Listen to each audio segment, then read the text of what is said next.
ಪತ್ರಿಕಾ ಹಾಗೂ ಮಾಧ್ಯಮದ ಸ್ನೇಹಿತರು,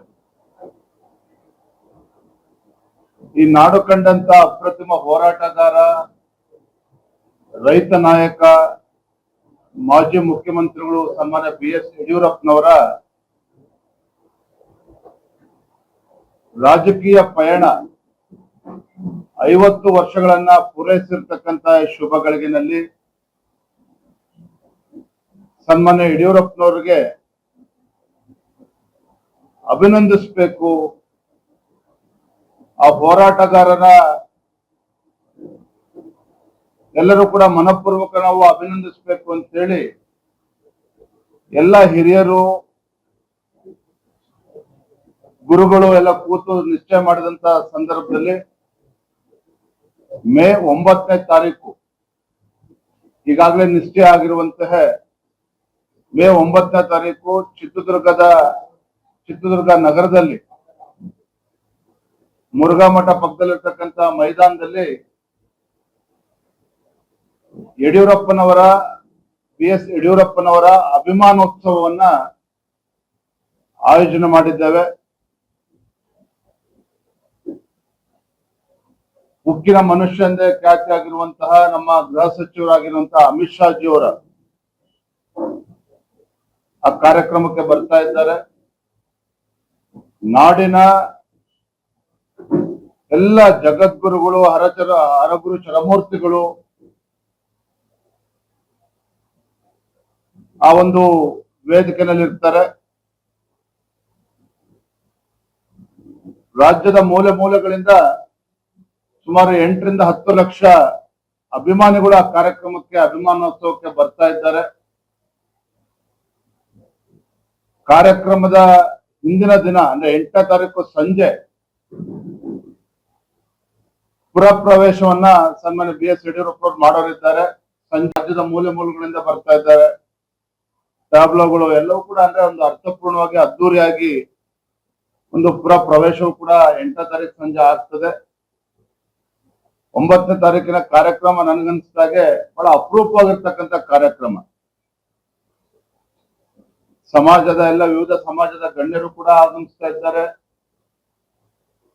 ಎಲ್ಲರೂ ಕೂಡ ಕಾರ್ಯಕ್ರಮದಲ್ಲಿ ಭಾಗವಹಿಸುವ ಮುಖೇನ ಸನ್ಮಾನ್ಯ ಯಡಿಯೂರಪ್ಪನವ್ರನ್ನ, BS ಯಡಿಯೂರಪ್ಪನವ್ರನ್ನ ಅಭಿನಂದಿಸುವಂತ ಅಭಿಮಾನೋತ್ಸವ ಕಾರ್ಯಕ್ರಮ ತುಂಬಾ ಅರ್ಥಪೂರ್ಣವಾಗಿ ಅದ್ದೂರಿಯಾಗಿ ನೆರವೇರಲಿದೆ.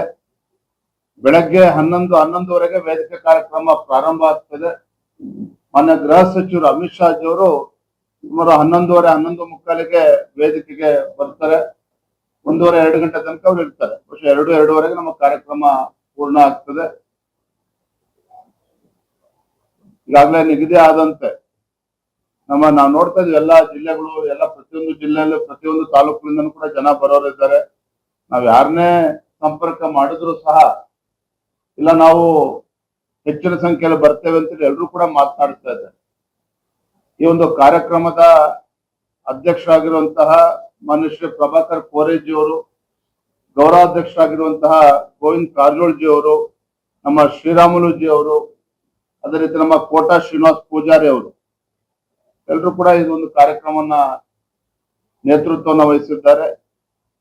ಮಾನ್ಯ ರಾಜ್ಯದ ಎಲ್ಲ ಸಮಾಜದ ಗಣ್ಯರು ಕೂಡ ಈ ಅಭಿಮಾನೋತ್ಸವದಲ್ಲಿ ಭಾಗವಹಿಸ್ತಾ ಇದ್ದಾರೆ. ಕಳೆದ 5 ದಶಕಗಳಿಂದ ಈ ನಾಡಿನಲ್ಲಿ ಅವರು ಮಾಡಿರತಕ್ಕಂತ ಬಡವರ ಪರವಾಗಿ, ರೈತರ ಪರವಾಗಿ, ಶೋಷಿತ ಪೀಡಿತ ಸಮುದಾಯಗಳ ಪರವಾಗಿ ಯಾವ ರೀತಿ ಹೋರಾಟಗಳನ್ನು ಬಂದಿದ್ದಾರೆ, ಇದು ಇಂದಿನ ಯುವ ಪೀಳಿಗೆಗೆ ಮತ್ತು ಎಲ್ಲಾ ರಾಜಕಾರಣಿಗಳಿಗೂ ಕೂಡ ಒಂದು ಮಾದರಿ. ಇವತ್ತು ಈ ಕಾರ್ಯಕ್ರಮದ ಮುಖೇನ ಮತ್ತೊಮ್ಮೆ ಆ ಹೋರಾಟದ ಕಿಚ್ಚು ರಾಜ್ಯದಲ್ಲಿ ಬರಬೇಕು. ಎಲ್ಲರಲ್ಲೂ ಕೂಡ ಇಂದಿನ ಯುವಕರಲ್ಲಿ, ರಾಜಕಾರಣಿಗಳಲ್ಲಿ ಆ ಹೋರಾಟದ ಕಿಚ್ಚು ಬರಬೇಕು ಮತ್ತು ಪ್ರಾಮಾಣಿಕವಾಗಿ ಎಲ್ಲ ಸಮುದಾಯಗಳ ಪರವಾಗಿ ಧ್ವನಿ ಎತ್ತುವಂತ ಕೆಲಸ ಆಗ್ಬೇಕು. ಯಡಿಯೂರಪ್ಪನವರು ಅಂತ ಹೇಳಿದ್ರೆ ಕೇವಲ ಯಾವುದೇ ಒಂದು ಜಾತಿಗೆ ಸೀಮಿತವಾಗಿ ಯಾವತ್ತೂ ಕೂಡ ಗುರುತಿಸಿಕೊಂಡಿಲ್ಲ. ಈ ನಾಡಿನ ಎಲ್ಲ ಸಮಾಜ, ಎಲ್ಲ ವರ್ಗದ ಜನರನ್ನ ಯಡಿಯೂರಪ್ಪನವರು ನಮ್ಮ ನಾಯಕರು ಅಂತೇಳಿ ಗುರುತಿಸಿದ್ದಾರೆ. ಯಡಿಯೂರಪ್ಪನವರು ಅಂತ ಹೇಳಿದ್ರೆ ಪರಿಶ್ರಮದಿಂದ ಇವತ್ತು ರಾಜ್ಯದಲ್ಲಿ ಇವತ್ತು ಸಂಘಟನೆಯನ್ನ ಮಾಡಿ ಈ ರಾಜ್ಯದ ಮುಖ್ಯಮಂತ್ರಿಗಳಾಗಿರ್ತಕ್ಕಂಥವ್ರು. ಇವತ್ತು ಎಲ್ರಿಗೂ ಕೂಡ ಅವರೊಂದು ಪ್ರೇರಣಾ ಶಕ್ತಿ. ಹಾಗಾಗಿ ಇವೆಲ್ಲವೂ ಕೂಡ ಗಮನದಲ್ಲಿ ಇಟ್ಕೊಂಡು ಈ ಕಾರ್ಯಕ್ರಮವನ್ನು ನಾವು ಆಯೋಜನೆ ಮಾಡಿದ್ವಿ. ಯಡಿಯೂರಪ್ಪನ ಟಾನಿಕ್ ಬಿಟ್ಟರೆ ಬಿಜೆಪಿಗೆ ಬೇರೆ ಶಕ್ತಿ ಇಲ್ಲ ಅನ್ನೋದು ಯಡಿಯೂರಪ್ಪನವರು ಬಿಡುವುದು ದುರ್ಬಲ ಇದೆ, ಟೇಕಪ್ ಆಗ್ತಾ ಇಲ್ಲ. ಯಡಿಯೂರಪ್ಪನವರು ಆ ಹೆಸರು ಕೇಳಿದ್ರೆ ಇಡೀ ಇವತ್ತು ನಾಳೆ ಅದ್ರ ಬಗ್ಗೆ ಹೋರಾಟವನ್ನು ಕೂಡ ತೆಗೆದುಕೊಳ್ತಾ ಇದ್ದೇವೆ. ಅದೇ ರೀತಿ ರಾಜ್ಯದ ಬೇರೆ ಬೇರೆ ಜಿಲ್ಲೆಗಳಲ್ಲೂ ಕೂಡ ಕುಡಿಯ ನೀರಿನ ಸಮಸ್ಯೆ ಏನು ಉಲ್ಬಣ ಆಗ್ತಾ ಇದೆ. ಇವತ್ತು ದನ ಕರುಗಳಿಗೂ ಕೂಡ ಇವತ್ತು ಕುಡಿಯ ನೀರು ಇಲ್ಲದೆ ಇರ್ತಕ್ಕಂಥ ಪರಿಸ್ಥಿತಿ ನಿರ್ಮಾಣ ಆಗಿದೆ. ಇದನ್ನು ಹೋರಾಟವನ್ನು ಕೈಗೆತ್ತಿಕೊಳ್ಬೇಕು ಅಂತ ಹೇಳಿ ಈಗಾಗಲೇ ಭಾರತೀಯ ಜನತಾ ಪಾರ್ಟಿ ತೀರ್ಮಾನ ಮಾಡಿ ನಾಳೆಯಿಂದನೇ ಅದ್ರ ಬಗ್ಗೆ ನಾವು ಹೋರಾಟವನ್ನು ಒಂದೇ ಒಂದ್ಸರಿ ಬಳ್ಳಾರಿಗೆ ಬರೋದ್ರ ಮೊದಲು ಯಾವಾಗ ಒಂದ್ಸರಿ ಬರ್ತಾರೆ. ಬಿಜೆಪಿ ಒಂದ್ಸರಿ ವಿರೋಧ ಮಾಡಿರ್ತಾರೆ, ಒಂದ್ಸರಿ ಹೋರಾಟ ಮಾಡಿ ಮಾಡ್ತಾರೆ. ಇನ್ನು 2 ವರ್ಷ ಕಾಲ ಇದೆ ನೋಡಿ. ನನ್ನ ತಿಂಗಳಿಂದ ಯಾವ ರೀತಿ ಹೋರಾಟಗಳು ಎಲ್ಲಾ ವಿಚಾರಗಳು ಕೂಡ ಮಾಡ್ತಾ ಹೋದ್ರೆ ಕಾಂಗ್ರೆಸ್ ಪಕ್ಷರು ಯಾರು ನೆಲದ ಮೇಲೆ ಇರೋದಕ್ಕೆ ಸಾಧ್ಯ ಇಲ್ಲ. ಕಾಂಗ್ರೆಸ್ ಪಕ್ಷರು ಏನ್ ಭರವಸೆಗಳು ಕೊಟ್ಟಿದ್ರು ಯಾವ ರೀತಿ ಅದನ್ನ ಈಡೇರ್ತೇನೆ ಕಾಲಹರಣ ಮಾಡ್ತಾ ಇದ್ದು ಒಂದು ಭಾಗ. ಬಟ್ ಈಗೇನ್ ತನ್ನ ಗಮನಕ್ಕೆ ತಂದಿದ್ರೆ ಖಂಡಿತ ಅವ್ರು ಬಂದಂತ ಸಂದರ್ಭದಲ್ಲಿ ಮನೆ ಗೃಹ ಸಚಿವರ ಗಮನಕ್ಕೆ ಖಂಡಿತ ತರ್ತೇವೆ. ಅದೇ ರೀತಿ ಭಾರತೀಯ ಜನತಾ ಪಾರ್ಟಿ ಪಕ್ಷವು ಕೂಡ ಯಡಿಯೂರಪ್ಪರಿಗೆ ಎಲ್ಲವನ್ನೂ ಕೂಡ ನೀಡಿದೆ. ಯಡಿಯೂರಪ್ಪ ಅವರು ಬಹಿರಂಗವಾಗಿ ಇವೆಲ್ಲವನ್ನು ಕೂಡ ತಿಳಿಸಿದ್ದಾರೆ.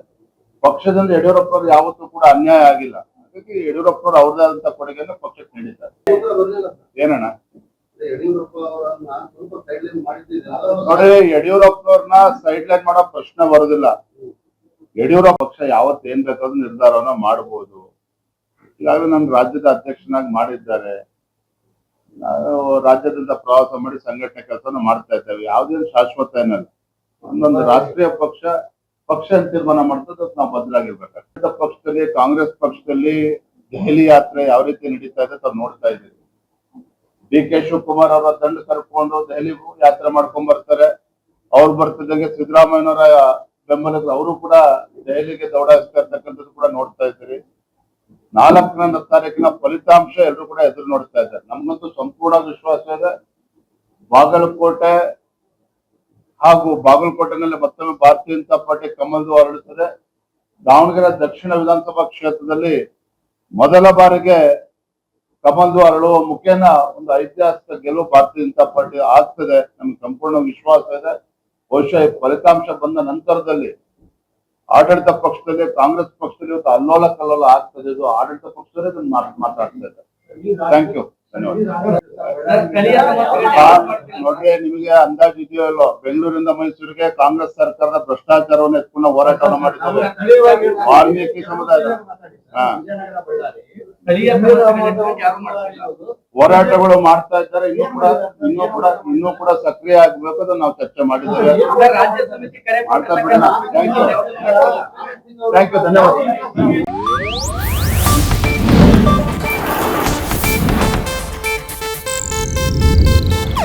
ಇದು ಏಷ್ಯಾನೆಟ್ ನ್ಯೂಸ್ ನೆಟ್ವರ್ಕ್ ಪ್ರಸ್ತುತಿ.